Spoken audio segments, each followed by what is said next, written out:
ng yun ay natatandaan ko, Elmo. Lahat yun! Kaya tanggalin mo ng maskara mo. Dahil nagampanan mo na ng magaling ang papel ng isang dakilang manloloko! Diana, nagawa ko lang ang lahat ng iyon para sa kabutihan mo.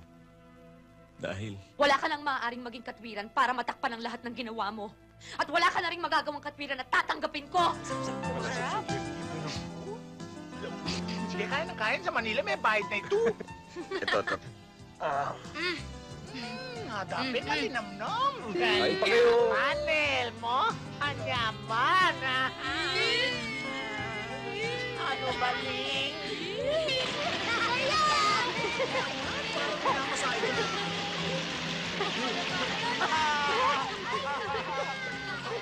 Diana, pero sana ang pagtatapat sa'yo. Alam ko na kung ano yon. Alam mo na? Sasabihin mo sa akin na mahal mo talaga ako. At nagsisisi ka at ngayon mo lang ginawa itong mag-out of town tayo ng mga bata.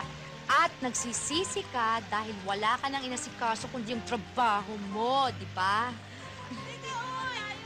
Hindi lang naman yun ang gusto ko yung pagtapat eh. Kundi yung tungkol sa atin dalawa. Diana,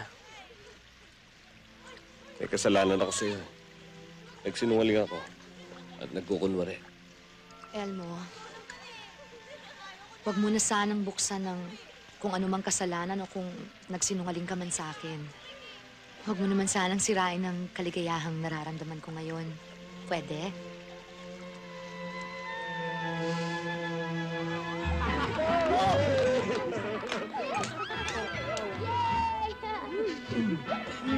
Ngayon, para makumpleto ang party natin. Sandali lang. Para makumpleto ang party natin, kakanta ako. Alam ko na iya kayong request ako. Pero kakabigin din para sa lahat.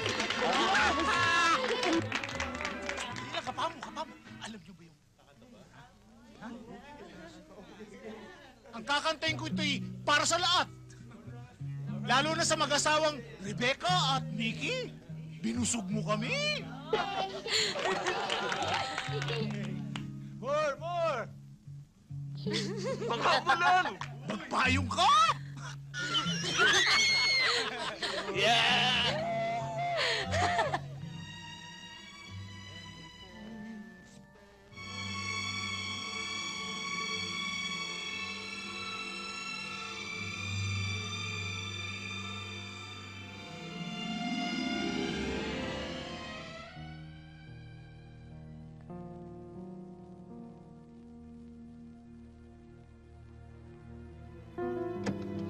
Dito na rin tayo!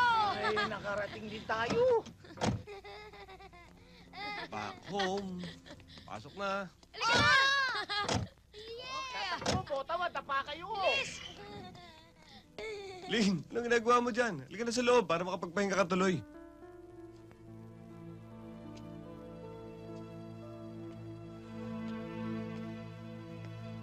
Ba't tahimik ka ngayon? Paggabi ka pa walang kibo ah. Aling? Ilang taon na kamo tayo dito? 2 taon na tayong kasal eh. 2 taon. Halika na sa loob.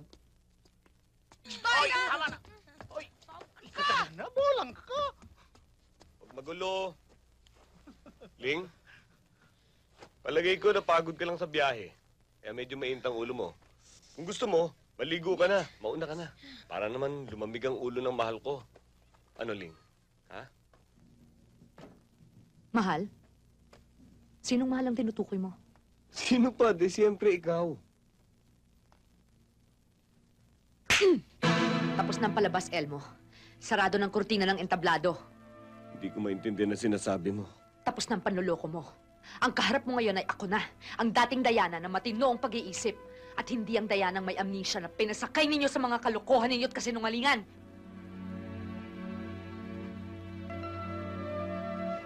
Alam nyo, kung iisa-isahin kong ginawa ninyong pambibilog sa ulo ko, hindi mabibilang ng mga daliri mo at mga daliri ko.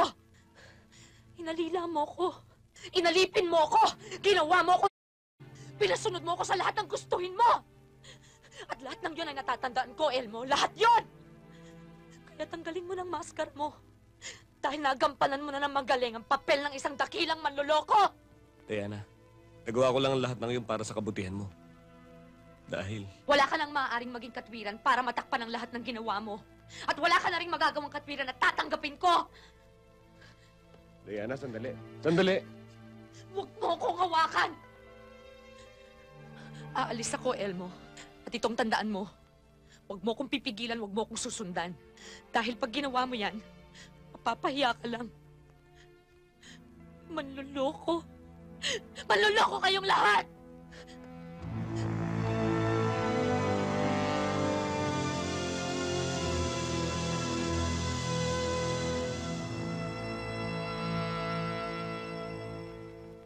Nang umiyak. Ang mahalaga ay nakabalik ka rito sa bahay. At nagbalik ang iyong dating kaisipan. Buhay ka at walang kapansanan.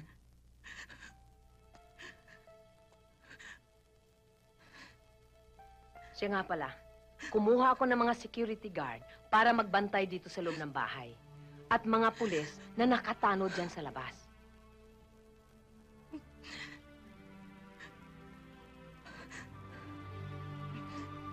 Ah.